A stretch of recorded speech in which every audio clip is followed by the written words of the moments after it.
Well, if you're like me, you care about your car, but you're not the biggest fan of having to get work done on your car. This is where Rhoda comes in. Rhoda is a DMV-based auto shop that makes taking care of your car so easy, it feels like magic. Rhoda has a team of best-in-the-business technicians who can service any make and model across any maintenance or repairs and detailing. With over 1,000 Google reviews, Best Auto Shop on Yelp, and Nextdoor awards, your neighbors are loving Rhoda, and you will too. Rhoda is tremendous. You could book any car service online in under 3 minutes. Rhoda offers free towing or valet. Rhoda literally will pick up your car and bring it to the shop in Rockville, Maryland, service the car, and return it to you. Over 80% of Rhoda services are done on the same day on which they're booked. Rhoda offers price matching, honest flat pricing, and financing. Rhoda offers free inspections on your car and shares everything found via video and pictures. Drivers approve only what they want to. Visit Rhoda.com, that's RODA.com, and use the promo code GALDI20 for 20% off any service.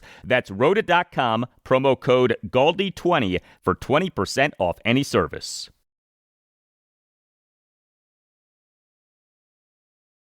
Few things in your home are as important as the mattress on which you sleep. Avocado Green mattress is next level. Avocado Green mattresses are certified organic mattresses that deliver luxurious comfort, ergonomic back support, and naturally cool sleep. 3 comfort options: firm, medium, or plush. What does comfort mean to you? For me, comfort is sleeping cool. No tossing, no turning, just deep, refreshing rest. Avocado mattresses are built for your comfort. They're handcrafted from the finest natural organic ingredients for superior durability and are designed to last. Unlike mattresses with low-quality memory foam, those mattresses break down in a matter of years. And for those of you with back problems, Avocado mattresses feature thousands of steel coils individually encased in fabric pockets that flex independently to reduce motion transfer and support your body where it needs it most. You'll feel just as good getting into bed as you do getting out of bed. Also, Avocado offers up to 1-year sleep trials and generous warranties for your peace of mind. Head to avocadogreenmattress.com today and check out Avocado's mattress and bedding sale. Avocado, dream of better.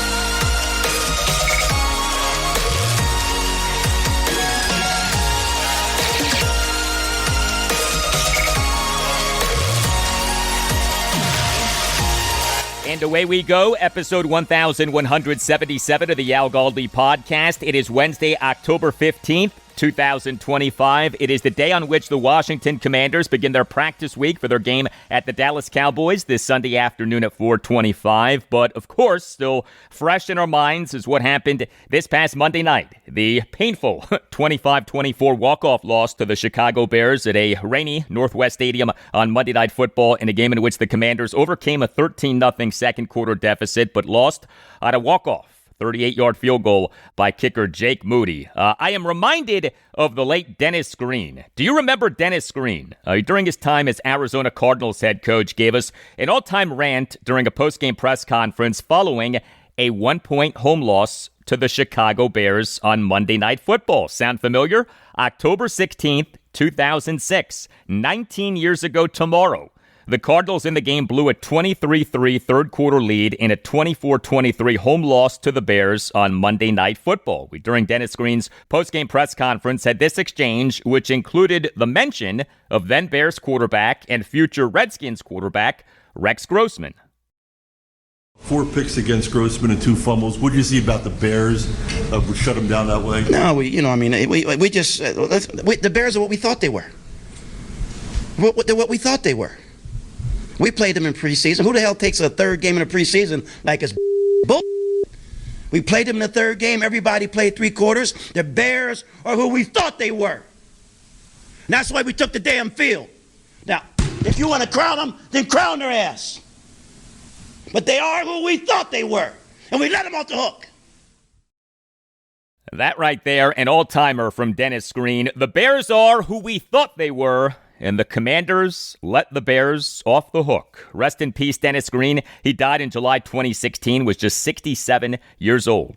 Hello and welcome to this Wednesday installment of the Al Galdi podcast. We on Tuesday afternoon had the day after the game press conference of Commanders head coach Dan Quinn on what was, I suppose, a Tell the Truth Tuesday, right? This was a short day after the game presser, only about 10 and a half minutes. This was a solemn day after the game presser, but Quinn during the presser spent a good bit of time discussing the inconsistent nature of his team. Next segment, conversation about that. What are the 2025 Commanders? Do they even know? The following segment, analysis of the offense, including how advanced stats say that quarterback Jayden Daniels on Monday night was significantly better than Bears quarterback Caleb Williams was. And the segment after that, analysis of the defense, including why the run defense in the loss to the Bears was so bad and what the Bears offense did personnel-wise that was telling regarding Commanders cornerbacks. Also on the show, I'll talk Capitals. They now have won 3 consecutive games since a regular season opening loss, a 3-2 overtime win over the Tampa Bay Lightning at Capital One Arena on Tuesday night. And on the show, have some thoughts on Liberty football off a 30-27 win over New Mexico State at Williams Stadium in Lynchburg, Virginia on Tuesday night. You can hit me up on X at Al Galdi. You can email me the Al Galdi podcast at yahoo.com. Lots of feedback on the Commanders off their loss to the Bears on Monday Night Football from Warner J33 on X. Writes Warner J, 3 losses already in conference and all to teams the Commanders may be competing with for a wild card berth. Thank you for that, Warner J. The Commanders in the NFL's 2025 regular season are 3-3, including 1-3 in NFC games. Not a good conference record. Email from Brian Young. Writes Brian, the Bears did exactly what they weren't supposed to do. They ran and stopped our run. Turnovers didn't help, but that isn't what cost us. Thank you for that, Brian. On Tuesday's show, episode 1176, which I recorded in the early morning hours of Tuesday, gave you my top 3 reasons for the loss. Number 1, the Commanders lost the turnover battle 3-0. Number 2, the Commanders defense was not good, especially against the run. And number 3, the Commanders rushing offense was not good. Such a disappointing game from the standpoint of the Commanders had these on-paper advantages of having a great rushing offense facing a terrible Bears run defense and having a good run defense facing a terrible Bears rushing offense, and yet the Commanders lost each matchup. Email from Dr. Philip C., the MD, writes Dr. Philip, Galdi. On the final Bears drive, with 2 minutes left in the game, they had a 3rd and 5 at midfield, and we dropped all of our backers into coverage. Why? That's exactly when you should take a big risk with an aggressive blitz, because the worst thing that could happen would be them advancing only 5 to 10 yards and getting a first down and killing more clock. An aggressive blitz either ends with a huge loss of yardage and a forced punt, or the blitz ends with the Bears taking advantage and potentially even scoring. But with 2 minutes left in the game, I'd rather the Bears score early and give us a chance with plenty of time to go down the field. That was dumb. The Jayden fumble obviously was bad, but that didn't have to kill the team. I'm sorry, I'm rarely the person who calls for someone's head, but I'm starting to have serious doubts about Joe Witt Jr. Our secondary is very talented, but it gets picked apart week after week, and the defensive calls do not make use of our best players like Luvu. I am starting to get on board with the Joe Witt criticism. Thanks for all you do. You're the best. Thank you for the email, Dr. Phillip. 3rd and 5 for the Bears at their 49 with 2 minutes left in the fourth quarter. Quarterback Caleb Williams had a 6-yard shotgun completion to tight end Colston Loveland, and that in a lot of ways nailed the coffin shut on the Commanders in the game. The Commanders on the play showed blitz, backed off, and ended up playing this soft coverage by which Loveland was wide open for the first down. Not good. Did not make a ton of sense. Email from Doug Wilson. Writes Doug, hey Galdi, the fumble in the fourth quarter reminded me of the 1992 playoff game against the 49ers when Rippon and Brian Mitchell fumbled the game away. At least there, we weren't in the lead driving to grind out the clock and the game. Back then, I think we needed a score to get back in the game. Anyway, regarding being a good team or deserving to win, if you are in either case, those questions aren't continually raised. You just are and did. We aren't and didn't. For comparison, that 1992 defense included Darrell Green, Wilbur Marshall, Charles Mann, Jumpy Gathers, with Richie Pettibone as defensive coordinator. These players were all older at this point, but still, in 1992, the tackle on DeAndre Swift would not have been missed. Anyway, expectations lowered, misery diminished. We just haven't had enough time yet to build the defense, and of course, the injuries are disastrous. I always feel for you having to do your job after a game like that. My God, Al, It's Dallas week. Let's not get embarrassed. Hail to the Redskins. Always appreciate the way you conduct yourself and run the show. Well, thank you very much for that, Doug. That playoff loss that Doug referenced was the end of the glory days. That game was the final game of the Redskins dynasty of the 1982 through 1992 seasons. January 9th, 1993, a 2013 loss at the San Francisco 49ers in the divisional round of the NFL playoffs. That turned out to be the final game in Joe Gibbs' first stint as Skins head coach. That was the final game before the horrific run of the 1993 through 2023 seasons for Washington. But that game was the end of an era. We just did not know it at the time. Hey, if you are a Commanders fan, check out bgobsession.com, an outstanding site for Commanders conversation. The Sons of Washington forum on bgobsession.com is tremendous. BG Obsession, or BGO, has been going strong since 2009. No politics, just friendly and passionate discussion about the Commanders and more. Great contests, game day chats, and camaraderie. Both old school and new school fans are welcome. Visit and join BGO at bgobsession.com. bgobsession.com, home to your burgundy and gold obsession.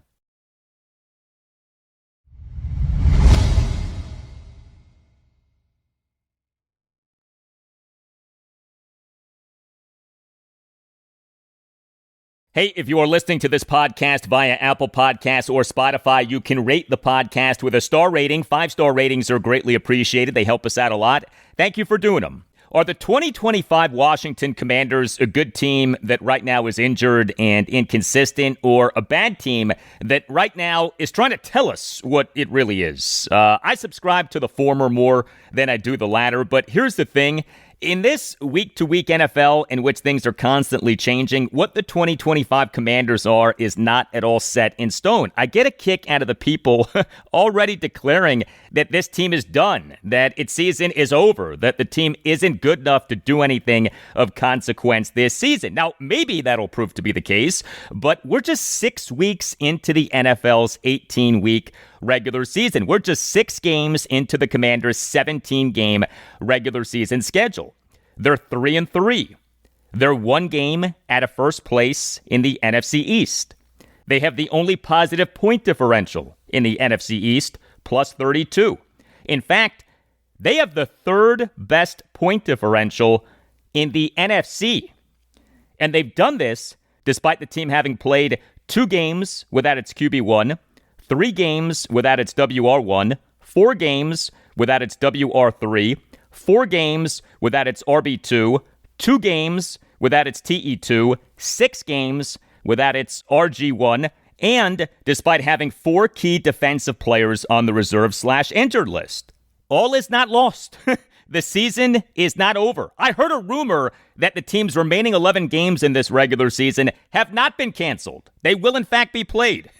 But all of that said, the Commanders have some work to do, especially on defense. We on Tuesday afternoon had head coach Dan Quinn's day after the game press conference off the 25-24 walk-off loss to the Chicago Bears at Northwest Stadium on Monday Night Football. This was Quinn during the opening statement of his presser. All right, let's get rolling. I think, we're going to talk about the game, but I thought you've heard me talk a lot about complementary football, and a team can win a game without it, but it cannot consistently win without all phases rocking together. And we've had some times where we're playing complementary football, and sometimes that's led to us winning, but too often it's led to us beating ourselves. So all 3 phases feed off each other. And it's worked for us, and it's worked against us. I absolutely love how we fight back. I love it. There's no fight that we think we're out of, but we have to enter into these games physically, mentally, emotionally, all of it, all the time. Doesn't start in the second or third quarter. It starts, right here in Ashburn, meetings, practice. And so that's what I'm looking for. If we're going to be a team that gets better and does those things, we've got to consistently be about it. So on a short week, I know you have a lot of questions on injuries and transactions. I'm not going to be able to give you anything on that today, as we're still working through that and lots to go through tonight. I'll update you best I can before practice tomorrow. And with all that said, I'll get rolling with you guys for today. Complementary football. I have to tell you, I get a kick out of this concept of complementary football. Isn't complementary football just playing well? Just playing well in all three phases. Isn't complementary football just playing well on offense, defense, and special teams? Is that not complementary football? Could you not just substitute the phrase complementary football with playing well? Playing well in all three phases. But we understand what is meant by complementary football. And yeah, the Commanders have been lacking in that. We on Tuesday afternoon had this exchange between Donna Hopkins of Pro Football Plus and Dan Quinn. When you look at the team overall, is it anything that concerns you a little bit more than one area over the other? Just the fact that we haven't done complementary as well as we need to, Donna, in the 6 games. So there's been times that we have, and it feels like winning, and it feels like the things we do feed off of one another. And then there's times when we don't. And, we had a chance at the end to get some points, at the end of the half, and missing those spots. I liked how the defense then responded in their own 2 minute at the half, but the more we can lean into one another, Donna, the better it is for us. That's plain and simple, and when we're at our best. So that's what I want to make sure we capture, and not just some of the time, but all the time. Yeah, the inconsistency with this team is maddening. We are 6 games into the Commanders' 2025 regular season, and they have yet to have a winning streak or a losing streak. They have gone win-loss, win-loss, win-loss. The Commanders in 20 games over last regular season and last postseason went 9-4 in one-score games, i.e. games decided by 8 points or less. The Commanders in this regular season are 0-2 in one-score games. A small sample size, yes. Are we seeing regression in an expected area of regression? Perhaps. We on Tuesday afternoon had this exchange between Commanders insider John Keim of ESPN and Dan Quinn. I know, you guys want to put last year in the past, but I'm curious, last year you had the success in these late game moments compared to, last night, especially. What's the margin for error when you look at things that went your way last year versus maybe a couple times not going your way this year? What's the margin for error here? Yeah, I think the NFL in itself, the margin for error is really small. And, for all of us, you got to know what it's like to win a game. You also, unfortunately, have to know what it's like to go lose it. You got to feel from it, and you got to lean into it, John. And that's what I intend to do, is lean in hard on these moments, because when you have your chances to go get it, you got to nail them. And, as difficult as it was to still be in that space at the end is surprising, but we were ready to go do that. And I'm excited about, what we do and how we will go do it. But make no mistakes, you do have to gain from them, and the margins are small, whomever you're playing. Yeah, each of the Commanders' 3 losses in this regular season has been decided by 9 points or less. As mentioned during the opening segment of the show, the loss to the Bears was especially disappointing, considering that the Commanders had these on-paper advantages of having a great rushing offense facing a terrible Bears run defense, and having a good run defense facing a terrible Bears rushing offense, and yet the Commanders lost each matchup. Were the Bears in these matchups more physical than the Commanders were? Did the Bears out-tough the Commanders? Were the Commanders on Monday night soft? I don't like asking that question, okay? But you got to wonder, especially with the way the run defense wilted as the game went on. We on Tuesday afternoon had this exchange between Commanders insider Tom Shad of the Washington Post and Dan Quinn. And last night you talked about being disappointed or a word like that about the physicality in some of the plays. I'm guessing what showed up, or I'm curious what showed up on the film and how you go about correcting that.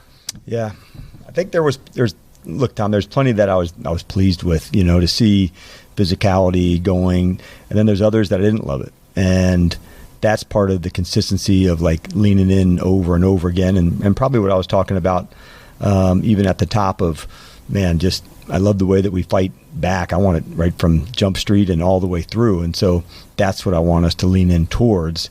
As far as it goes into being physical, I think effort and mindset, felt good at the start of the game. I just want to make sure that's the whole way, every play, how we get down. And it's difficult to attain that, Tom, but I think it's a standard worth going for.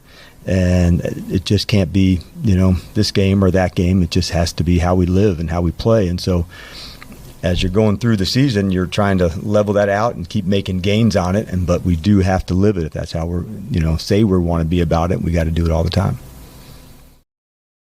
Yes, you do. Again, inconsistency. What about these bad starts, especially recently? What is the deal with that? The Commanders on Monday night in the first quarter that they lost 6-0, committed 2 turnovers, and had just 34 total net yards of offense to the Bears' 115.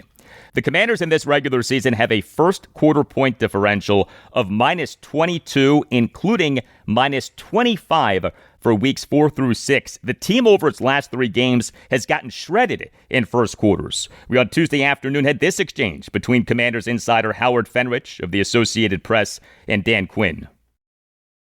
What are other things you can or will try to get the team off to better starts from a mental standpoint or a physical standpoint early in games? Yeah, and I thought we were off to a good start, Howard. Then we threw an interception. It was about 9 or 10 plays in, going down the field to get going. So you're right, though, man. I'm digging in and to try and find an edge, to try and find something to do that. It'll likely include something at practice, some type of competition that will go back and forth. Generally, that's where we find our best improvement, Howard, going against one another, trying to find something. So I may just spot it and play to get a jump start onto some things. So that's what I'm looking for from our team. But it'll likely have something to do with the practice part of it first. So you think about this, an NFL team that consistently gets off to bad starts can be a team that isn't properly prepared. And a team that is not properly prepared has a coaching staff that isn't very good. I suppose that the Commanders could not be properly prepared, and that could explain why this team is getting walloped in these recent first quarters. But, we, with this team, with this coaching staff, saw last season the team come off as extremely well prepared. And the team has had some good first quarters so far this season. So I'm not ready to go down the unprepared route yet. But there's no doubt that these bad starts have got to stop. Being down by 10 or more points in the first half is becoming a weekly occurrence. That's unacceptable. And so what now? We on Tuesday afternoon had this exchange between 7 News DC sports director Scott Abraham and Dan Quinn. Hey, Dan, obviously you guys are in position to win that game last night. So for your staff and the players, Dan, what is the challenge now of trying to get over a game like that? Yeah, it's a good question, Scott. And I don't know if get over is the right word for me. I'd rather make sure we still lean into it first. And it sucks, man. You have to embrace that a little bit and knowing what to feel from it, what to learn from it. You're right that you don't carry it into the days ahead. There's plenty to learn. If they could play today, trust me, they would. It's the kind of loss that pisses you off. And those can also, Scott, they can have some real meaning if you lean into it. And trust me, we'll be leaning into it for sure. But we do have to turn the page in terms of the preparation heading into Dallas and all the unique challenges they have. Well, we have the 3-3 Commanders at the 2-3-1 Dallas Cowboys this Sunday afternoon at 4:25. The Commanders so need to win this game. The Cowboys' defense is really bad, but their offense is really good. The Cowboys for this regular season through Week 6 are dead last in the NFL in total defense in terms of expected points added per play per RBSDM.com, but are number 1 in the NFL in total offense in terms of expected points added per play per RBSDM.com. How about that? Dead last in the NFL in total defense in terms of EPA per play. Number 1 in the NFL in total offense in terms of EPA per play. This episode is brought to you by Indeed. Hiring isn't just about finding someone willing to take the job. You need the right person with the right background who can move your business forward. If I wanted candidates who match what I'm looking for, I'd trust Indeed Sponsored Jobs. Hiring? Indeed is all you need. Stop struggling to get your job posts seen on other job sites. Give your job the best chance to be seen with Indeed's Sponsored Jobs. They help you stand out and hire quality candidates who can drive the results you need. Sponsored Jobs boosts your post for quality candidates so you can reach the exact people you want faster. And it makes a big difference. According to Indeed data, sponsored jobs posted directly on Indeed are 90% more likely to report a hire than non-sponsored jobs because you reach a bigger pool of quality candidates. Join the 1.6 million companies that sponsor their jobs with Indeed. Spend more time interviewing candidates who check all of your boxes. Less stress, less time, more results now with Indeed sponsored jobs. And listeners of this show will get a $75 sponsored job credit to help get your job the premium status it deserves at Indeed.com/BWN. Just go to Indeed.com/BWN right now and support our show by saying that you heard about Indeed on this podcast. That's Indeed.com/BWN. Terms and conditions apply. Hiring? Do it the right way with Indeed. Listen, life's all about leveling up. Whether you're handling business on the field or kicking it in your zone, you like to celebrate with cigars that match the moment. That's why you should link up with Famous Cigars to bring you a wild deal. Right now, you can grab 8 premium cigars for just $8. You heard that right. 8 top-rated cigars at $1 a stick. Top quality brands like Oliva, Romeo y Julieta, and Davidoff. Handpicked just for you and worth over $80. Hit up famouscigars.com/cam and lock in this exclusive deal. While you're there, check out their insane selection of premium cigars, all shipped fresh and fast from their massive 20,000 square foot humidor. That's half a football field. Famous Cigars has been in the game since 1939 and still family owned. So celebrate every win with the folks at Famous. 8 cigars for $8. famouscigars.com/cam.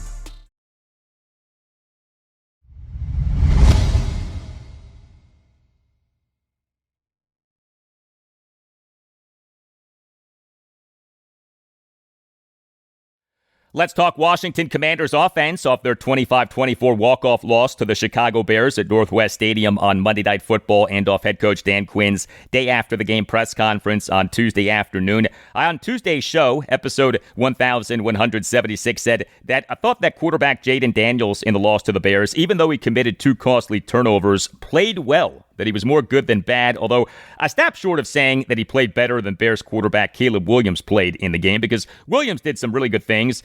He had a yards per pass attempt of 8.69 and a yards per completion of 14.82, and Williams committed no turnovers.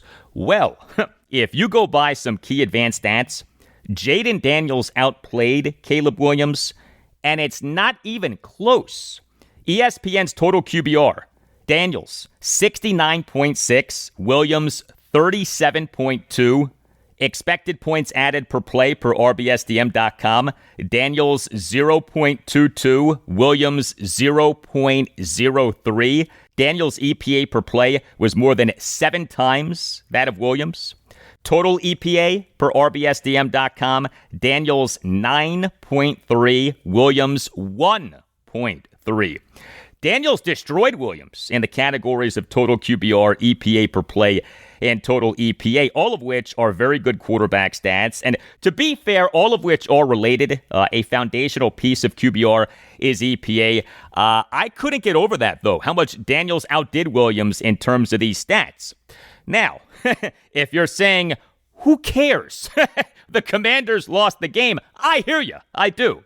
And I'm not here to tell you what to care about, but you know, evaluating a quarterback's performance in an NFL game is more complicated and more nuanced than did his team win or did he commit any turnovers. If that's how you want to evaluate which quarterback in this game was better, knock yourself out. But I can promise you that general manager Adam Peters and head coach Dan Quinn and offensive coordinator Cliff Kingsbury and assistant head coach / offensive pass game coordinator Brian Johnson and quarterbacks coach Tavita Pritchard and so many others with the Commanders, those guys aren't just evaluating Daniels' performance in the game by the fact that the team lost and that he committed 2 bad turnovers. There's a lot that goes into a quarterback's performance in an NFL game, and these advanced stats, while not perfect, while not gospel, are valuable tools in evaluating quarterbacks. And Jayden Daniels, when viewed through the prism of these tools, played well and, in fact, outplayed Caleb Williams. Now, Regarding Daniels' 2 costly turnovers in the loss to the Bears, he had the interception in the first quarter.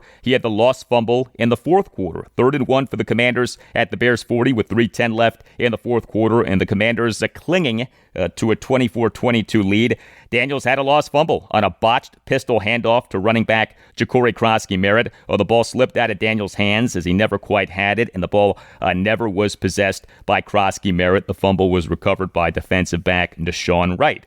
We, during Daniels' postgame press conference late night on Monday night, had this exchange between Commanders insider John Keim of ESPN and Daniels. On the exchange, was it the ball slick? Did that impact that play at all? I'm not going to sit up here and blame it on the elements. I mean, at the end of the day, I got to focus. I get paid to go out there and focus play in and play out, and I had a lack of focus right there, and it cost us the game. Okay, so with that as a backdrop, we on Tuesday afternoon had this exchange between 7 News DC sports director Scott Abraham and Dan Quinn. I don't know if you heard this after the game last night, but Jayden was very forthcoming, saying he lost focus there on that handoff to Bill with 3 minutes left in the game. Was that surprising to you that he would say that he lost focus in that moment, knowing his track record of being so calm, cool, and collected in those moments? No, it doesn't surprise me. It actually, probably enhances what I feel about him. That's just like him, to go through those spots. And I'm not surprised that he said that. I had a text that we exchanged today. I won't share that, but just about how important it is, how he plays, and I'm certain he'll learn from it. So, I don't know what you heard there, but as best as I could tell, either Dan Quinn misunderstood the question from Scott Abraham, or Quinn simply took the question in a different direction. But Scott's question was whether Quinn was surprised that the usually ultra-focused Jayden Daniels admitted to a lack of focus on that lost fumble. Quinn, in his answer, had nothing but praise for Daniels, and Quinn revealed that he had a meaningful text exchange with Daniels. Well, good to hear that. Jayden Daniels is human. He's also a second-year NFL quarterback. He makes mistakes. He made 2 big ones on Monday night, but he also did a lot of good things on Monday night. Dan Quinn, during the day after the game press conference on Tuesday afternoon, gave us nothing on injuries. So the Commanders are practicing on Wednesday in preparation for their game at the Dallas Cowboys this Sunday afternoon at 4:25. So we on Wednesday will find out more about various injured players, including receivers Terry McLaurin and Noah Brown. When will these guys be back? Terry McLaurin on Monday night was inactive for a 3rd consecutive game. This due to a quadriceps injury that he suffered in the Commanders' 41-24 win over the Las Vegas Raiders at Northwest Stadium on September 21st. Noah Brown, he on Monday night was inactive for a 4th consecutive game. This due to groin and knee injuries. He suffered at least the groin injury in the Commanders' 27-18 loss at the Green Bay Packers on Thursday Night Football on September 11th. Commanders receivers in the loss to the Bears. Deebo Samuel Sr. played despite being questionable for the game due to a heel injury. He did not look like himself, right? He had 4 receptions for 15 yards on 5 targets and had 1 carry for -1 yard in playing on 72% of the Commanders' offensive snaps. Chris Moore had 3 receptions for 46 yards and a touchdown on 5 targets and drew a 15-yard face mask penalty. He played on 68% of the Commanders' offensive snaps. Man, Moore is playing a lot. Luke McCaffrey had 1 reception for 33 yards and a touchdown on 1 target and drew a 5-yard illegal contact penalty and playing on 38% of the Commanders' offensive snaps. He, for the game, had an overall grade per Pro Football Focus of 69.2. Jalen Lane had 1 reception for 37 yards on 2 targets and had 1 carry for 7 yards and playing on 42% of the Commanders' offensive snaps. He, for the game, had an overall grade per Pro Football Focus of 74.8. Tay Martin had no targets and playing on 11% of the Commanders' offensive snaps. The Commanders on Monday afternoon announced having elevated Martin from the practice squad for this game. Ja'Cory Brooks had no targets and playing on 11% of the Commanders' offensive snaps. The Commanders on Monday afternoon announced having elevated Brooks from the practice squad for this game. And while we're talking Commanders at receiver, we on Tuesday evening had reports that unrestricted free agent receiver Treylon Burks is visiting the Commanders on Wednesday. He was taken by the Tennessee Titans with the number 18 overall pick in the 2022 NFL Draft out of the University of Arkansas. Will right guard Samuel Cosmi make a season debut this Sunday? He remains on the reserve/physically unable to perform list, on which he was placed on August 26. This due to a torn right ACL that he suffered in the Commanders' 45-31 win at the Detroit Lions this past January 18th in the divisional round of the NFL playoffs. So the Commanders on October 1st activated his 21-day practice window, but he still has not come off the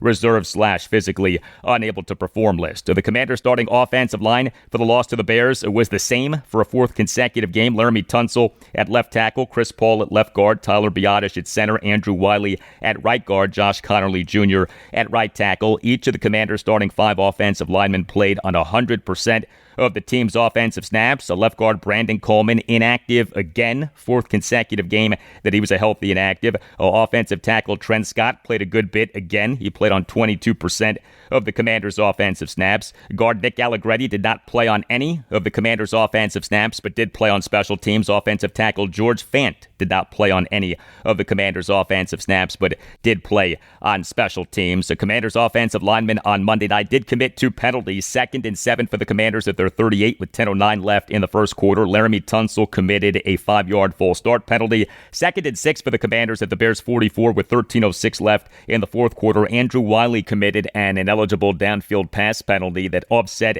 a defensive offside penalty by defensive back Kyler Gordon. The Commanders as a team had just 5 accepted penalties to the Bears' 9. Commanders running backs in the loss to the Bears, a heavy workload for Ja'Cory Krosky-Merritt. Bill, who certainly was used like an RB1, though this fumbling problem could change him being the RB1. He had 17 carries for 61 yards and a lost fumble, had 1 reception for 7 yards on 1 target. He played on 66% of the Commanders' offensive snaps. Chris Rodriguez Jr. played despite being questionable for the game due to a heel injury, but he barely played. He had no touches in playing on just 2% of the Commanders' offensive snaps, a total of just 1 offensive snap. He played on a total of 3 special team snaps. Jeremy McNichols had 2 carries for 5 yards and had 3 receptions for 30 yards on 4 targets. He had a drop. He played on 32% of the Commanders' offensive snaps. And Commanders tight ends in the loss to the Bears. Zach Ertz had 6 receptions for 43 yards and a touchdown on 6 targets and playing on 60% of the Commanders' offensive snaps. He, for the game, had an overall grade per Pro Football Focus of 75.5. Ertz had a nice game off in the 27-10 win at the Los Angeles Chargers on October 5th, having no receptions on 1 target and playing on 53% of the Commanders' offensive snaps. Also on Monday night, John Bates had no targets and playing on 46% of the Commanders' offensive snaps. Ben Sinnott had no targets and playing on 26% of the Commanders' offensive snaps. Colson Yankoff had no targets and playing on 5% of the Commanders' offensive snaps, a total of just 3 offensive snaps. The Nace Law Group, accident and injury lawyers, it will fight for you and win for you. Just recently, an $8 million jury verdict in Baltimore City Circuit Court in a case in which the Nace Law Group represented the family of a 42-year-old man who died after a simple procedure. Lead attorney Chris Nace, he is a big Commanders fan and a big supporter of this podcast, and his firm wins trials. If you have a case, contact the Nace Law Group. Call 202-902-7611 or visit Washington, D.C., injurylawyers.com and tell the Nace Law Group that Al Galdi sent you.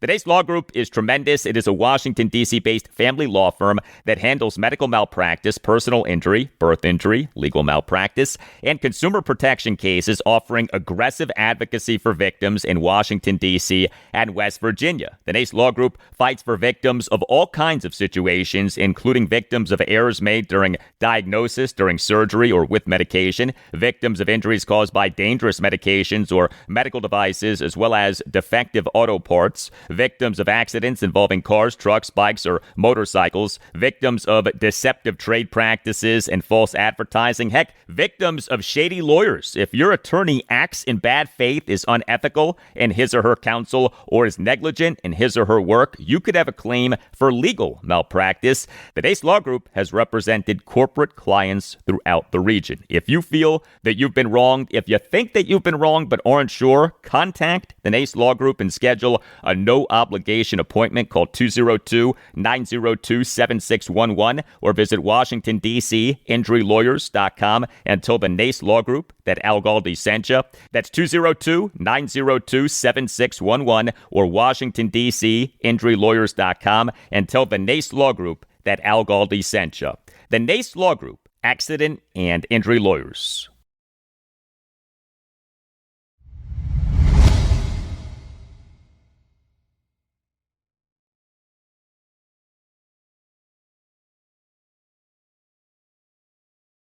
More now on the Washington Commanders off their 25-24 walk-off loss to the Chicago Bears at Northwest Stadium on Monday Night Football, and off head coach Dan Quinn's day after the game press conference on Tuesday afternoon. Let's talk Commanders defense. The team reportedly is signing unrestricted free agent edge defender Drake Jackson to its 53-man active roster. This is his age 24 season. He was taken by the San Francisco 49ers in the second round of the 2022 NFL Draft out of USC. Commanders general manager Adam Peters was the Niners' assistant GM when they drafted Jackson. We on Tuesday afternoon had this exchange between Commanders insider Nikki Javala of The Athletic and Dan Quinn. Hi, Jim. Just generally about the pass rush last night, and I know you guys signed Drake Jackson. What's the intrigue there in kind of helping that group? Yeah, I thought at the end of the half we had some good pressure, and I know DA and looked like Frankie ended on one. It was good to see that as a 2-minute at the end of the half, but it's just from us digging in always, that's where we're not ever going to stop competing, and finding ways and looking. So we'll do that, kind of the whole way through. All right, so basically nothing from Dan Quinn on Drake Jackson. Now, what the corresponding roster move to the Commanders signing Drake Jackson will be interesting. It's worth noting that the team's best edge defender this season, Dorrance Armstrong, he had the loss to the Bears, dealt with a hamstring injury, played on 56% of the Commanders' defensive snaps. Boy, I hope that the team signing Jackson doesn't mean that Armstrong is going on the reserve/injured list. That would be a devastating blow for this defense, which, as you may have noticed, is having some problems right now. Also with Commanders edge defenders in the loss to the Bears, Jacob Martin played on 61% of the Commanders' defensive snaps. Preston Smith played on 47% of the Commanders' defensive snaps, by far the most that he has played since he signed with the Commanders as an unrestricted free agent on September 17th. Von Miller played on 34% of the Commanders' defensive snaps. Jalen Holmes played on 31% of the Commanders' defensive snaps. So remember, no Dietrich Wise Jr. He's on the reserve/injured list, on which he was placed on September 15th. This due to a quadriceps injury that he suffered in the Commanders' 27-18 loss at the Green Bay Packers on Thursday Night Football on September 11th. And no Javonte Jean-Baptiste. He's on the reserve/injured list, on which he was placed on October 1st. This due to a torn pectoral muscle that he suffered in the Commanders' 34-27 loss at the Atlanta Falcons on September 28th. The Commanders' interior defensive lineman in the loss to the Bears, Eddie Goldman, was inactive due to illness. Deron Payne played on 67% of the Commanders' defensive snaps. He, for the game, had an overall grade per Pro Football Focus of 73.9. Javon Kinlaw played on 62% of the Commanders' defensive snaps. Johnny Newton played on 31% of the Commanders' defensive snaps. Commanders' linebackers in the loss to the Bears, Bobby Wagner played on 100% of the Commanders' defensive snaps. Frankie Louvu played on 100% of the Commanders' defensive snaps. And that was about it for defensive snaps for Commanders linebackers in this game. Jordan McGee played on just 2% of the Commanders' defensive snaps, a total of just one defensive snap. Nick Bellore did not play on any of the Commanders' defensive snaps, but did play on special teams. And Ale Cajo and Kane Madrano each was a healthy inactive. As we just went through the Commanders' defensive front, very disappointing performance by the defense on Monday night in terms of run defense, right? The Commanders allowed Bears running back DeAndre Swift to have 14 carries for 108 yards. He had a yards per carry of 7.6. 5.71. The Bears in the 2025 regular season through Week 5 were number 31 out of 32 NFL teams in expected points added per play on called running plays per RBSDM.com, and yet the Commanders got run over by DeAndre Swift in this game. We on Tuesday afternoon had this exchange between Commanders insider John Keim of ESPN and Dan Quinn. Hey, Dan, with last night the Bears hurt you guys on the ground more than other teams have. I'm curious how you feel like the run fits were, and how has that been throughout this year so far? Yeah, I think it's been an area that we've improved upon, John. I was not pleased with the second level run fits into last night's game, so not to lump it all into one. But it kind of like, most things, even with the complementers, things I liked, then didn't. Things I liked, things didn't. So we've got to work hard to level those out, and that's for sure. Well, something that was especially interesting with the Commanders' defense on Monday night was at cornerback. You look at the team's cornerbacks in the loss to the Bears. Marshawn Lattimore played on 100% of the Commanders' defensive snaps. Trey Amos, 98%. Mikey Sainristil, 97%. Noah Igbenogany, 2%, total of just one defensive snap. Antonio Hamilton Sr. did not play on any of the Commanders' defensive snaps, did play on special teams, and Jonathan Jones is on the reserve/injured list on which he was placed on September 17th. This due to a hamstring injury that he suffered in the loss at the Packers. But going back to the Commanders' top three corners, Marshawn Lattimore played on 100% of the Commanders' defensive snaps. Trey Amos, 98%. Mikey Sainristil, 97%. So the defense on nearly every one of its snaps had at least three cornerbacks on the field. That was in large part due to the Bears offense going with 11 personnel a ton. 11 personnel is one running back, one tight end, and three receivers. The Bears offense, per the NFL's next-gen stats, used 11 personnel on 53 of 59 plays. 89.83%. Highest such percentage for any offense with Ben Johnson as head coach or offensive coordinator in an NFL regular season game ever. Bears head coach Ben Johnson went 11 personnel crazy in this game. Ben Johnson in this game very much deviated from what he normally does in terms of personnel. What does that say? Well, that could say several things, but one of them is that he wanted the Commanders to have at least three cornerbacks on the field a lot because he saw them as marks, as favorable targets. Maybe not all three of those guys, but at least one or two of those guys. I thought that Lattimore and Amos played well. The guy who seemed to struggle the most was Sainristil. But here's the bottom line. If Ben Johnson feared the Commanders' cornerbacks, he would not have gone with so much 11 personnel. He instead went out of his way to use a lot of 11 personnel. Think about that. We on Tuesday afternoon had this exchange between Commanders insider Ben Standig of Last Man Standing on Substack and Dan Quinn. It's like based on the way you guys came out defensively against their scripted offense, you were anticipating that they may not go with their 12 personnel as much as they do typically. Were you surprised, though, that they stayed in it as much as they did, and what does that maybe say about how they viewed attacking you guys defensively? Like staying in 11 more, Ben? Is that what you're saying? Yeah, sorry, staying in 11 more, yeah. Yeah, I wasn't all the way surprised. I was expecting lots of personnel groupings changing. That's what they had done the game before the bye, but sometimes when guys are coming back off of injuries and such, that can play a role in it too, so I can't speak to that. But I thought Joe and the guys were ready. If they wanted to go multiple groups, they could. Like I said, thought we made some progress with the exception of the last third down into that, as it went into the game. But, I know that they've had some games where they played more personnel groups than others, and so we were ready if they did. But I wasn't surprised necessarily. But they've got a good skill group, and I'm not surprised they, stayed in that one. That seems to be one that's a good one for them.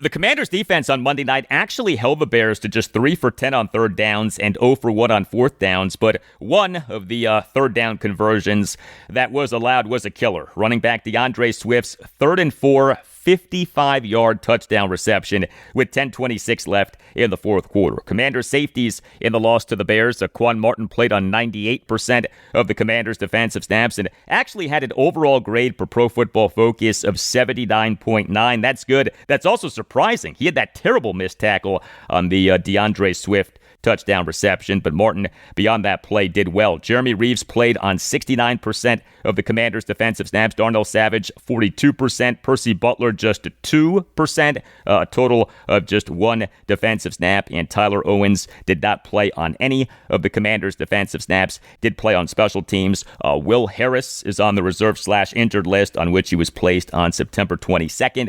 This due to a fractured fibula that he suffered in the 41-24 win over the Las Vegas Raiders at Northwest Stadium on September 21st. Are you looking to upgrade the heart of your home? Whether it is time to repair your gas fireplace, modernize your hearth, or simply add more comfort and style, Nova Fireplace and Stove is Northern Virginia's go-to expert for heat, safety, and home transformation. Nova Fireplace and Stove is a family-owned, fully licensed and insured company with over-the-top credentials, a gas and electrical master's licenses, a Class A contractor's license, and a long list of 5-star reviews to back all of this up. Nova Fireplace and Stove has a beautiful showroom in Woodbridge, Virginia. That's where your dream fireplace begins. So come in and see Nova Fireplace and Stove's stunning displays, including custom fireplace glass doors and stone refacing options that can completely transform the look of your fireplace. From sleek and modern to rustic and cozy, Nova Fireplace and Stove has something for every style. And here's what else Nova Fireplace and Stove offers: a gas fireplace service and repair,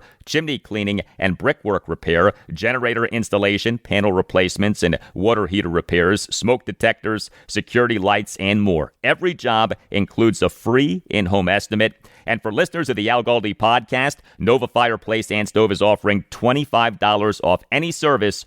Just mention this ad. Nova Fireplace and Stove only works in Northern Virginia and thus knows the homes, the codes, and the people. Your satisfaction is 100% guaranteed because Nova Fireplace and Stove takes pride in every flame that is lit and every customer who is served. So stop by the showroom, see what's possible, and let Nova Fireplace and Stove help you bring warmth, safety, and style to your space. You can also visit NovaFireplaceandStove.com. Nova Fireplace and Stove, where comfort meets craftsmanship, and your fireplace becomes the heart of your home.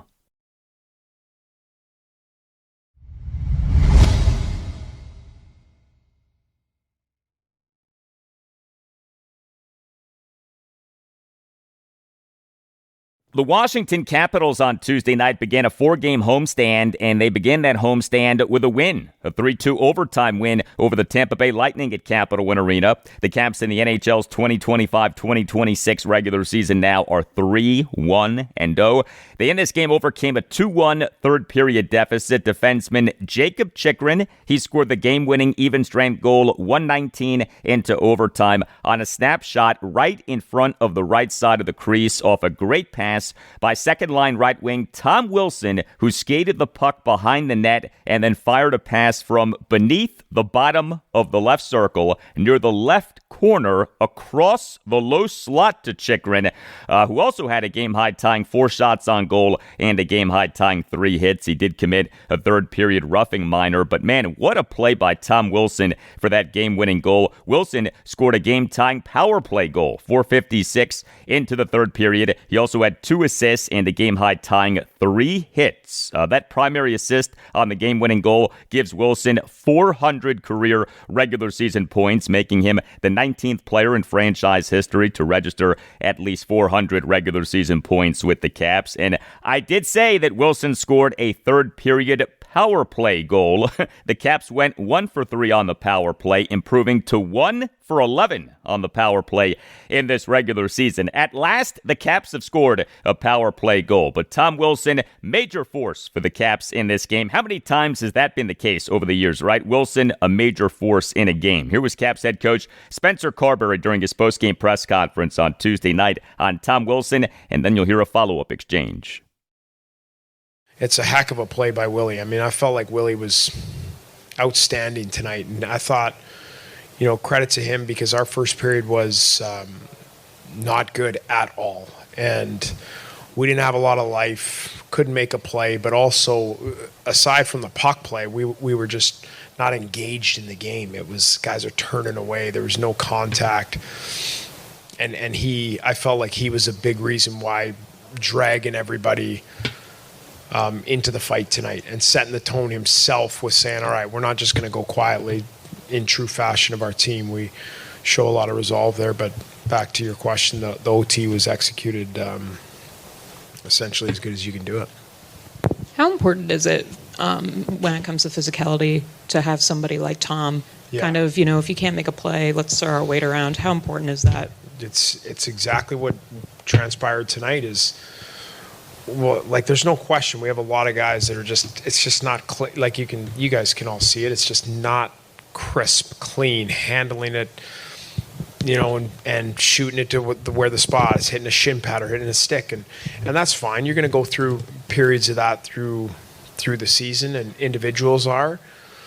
But you better make sure that your competitiveness and on home ice when you play a team like that, like you are ready to run through people, and because it's going to be a hard game. We know the Tampa Bay Lightning, like they've got a ton of skill, but they also play really, really hard. So if you don't match that and potentially exceed it, like it's going to be a long night. And I think that's where he comes in. And so it's flat. First period is not good, flat. And then he starts to make contact, right? And now the building comes alive, and now our bench comes alive, and guys start looking around like, geez, I better do that too. And so that's what leading by example looks like, and what, one of Willie's strongest qualities as a player, and why I think he's such a unicorn of a player in this league, is because he can do that tonight, where that I don't get to see any of that on this thing right here, but he's a massive reason why we get 2 points tonight.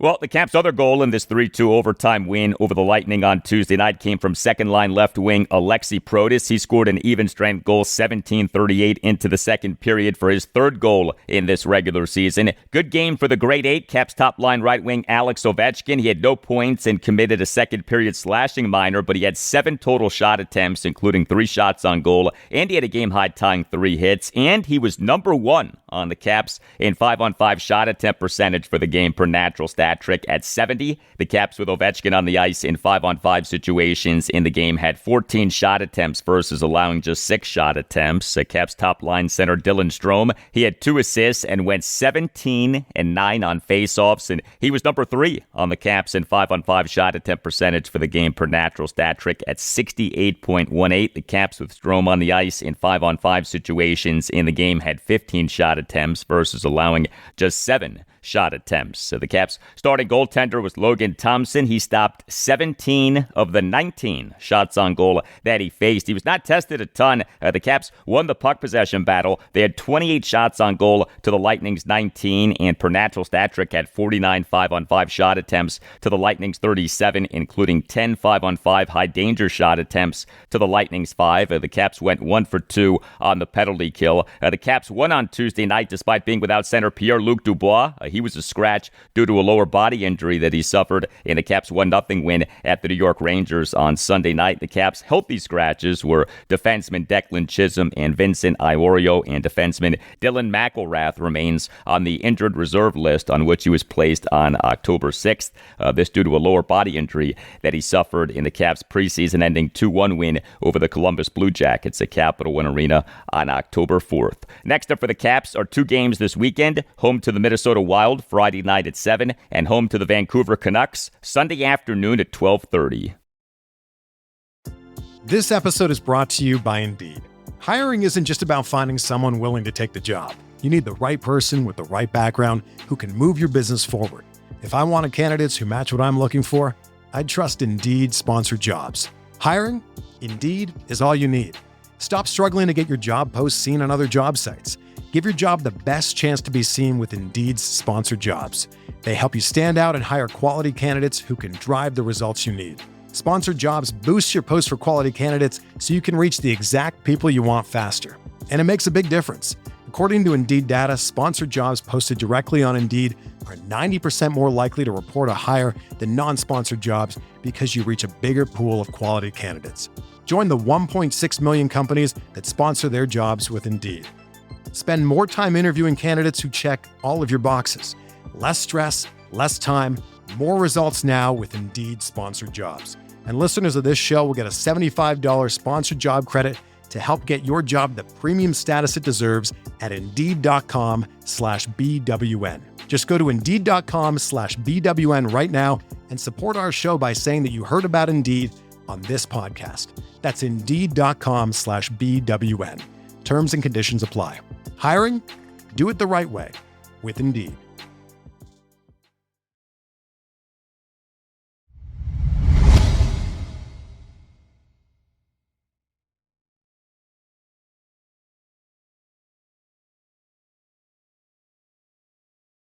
Well, in an odd schedule twist, Liberty football in its 2025 season has just 2 games in October and 5 games in November. We on Tuesday night had the second of the Flames' 2 games in this month of October, and the Flames won their second consecutive game. Liberty improved to 3-4 overall, including 2-1 in Conference USA, with a 30-27 win over New Mexico State at Williams Stadium in Lynchburg, Virginia on Tuesday night. The Flames blew a 26 halftime lead, but overcame a 27-24 fourth quarter deficit. Liberty won despite its offense having a lackluster game. The Flames generated just 293 total net yards of offense, averaged 4.88 yards per play, and went just 3 for 10 on third downs. Liberty quarterback and Coastal Carolina transfer Ethan Vasco committed 3 turnovers. He went 20 for 30 for just 179 yards, no touchdowns and 2 interceptions. He took 2 sacks, which totaled 20 yards and lost yardage and included a sack strip for a lost fumble. He had 6 carries for 39 yards when you take out the 2 sacks that he took. I'm still not sure how the Flames won this game, but they did win. A Liberty running back and Georgia Tech transfer Evan Dickens had 13 carries for 50 yards and 2 touchdowns. Liberty running back Julian Gray had a 96-yard kickoff return for a touchdown with 9:49 left in the second quarter. And so there is hope for Liberty this season. A 19-8 win at UTEP last Wednesday night, October 8th. Now this 30-27 home win over New Mexico State on Tuesday night. 2 wins in 7 days, and Liberty all of a sudden is 3-4 overall, including 2-1 in Conference USA. Next up for Liberty is some time without a game. The Flames' next game is not until November 1st, home to Delaware on Saturday afternoon, November 1st at 3:30.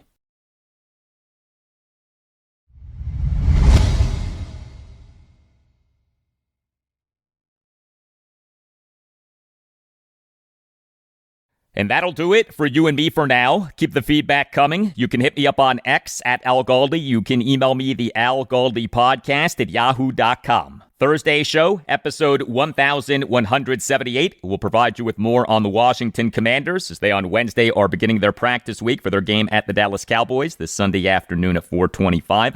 Have a great rest of your Wednesday, and I'll talk to you on Thursday. The Bears are who we thought they were. And that's why we took the damn field. Now, if you want to crown them, then crown their ass. But they are who we thought they were. And we let them off the hook.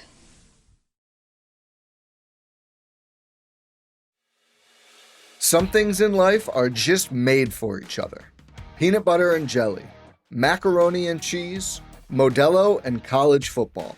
College football season is Modelo season, and the season has officially kicked off.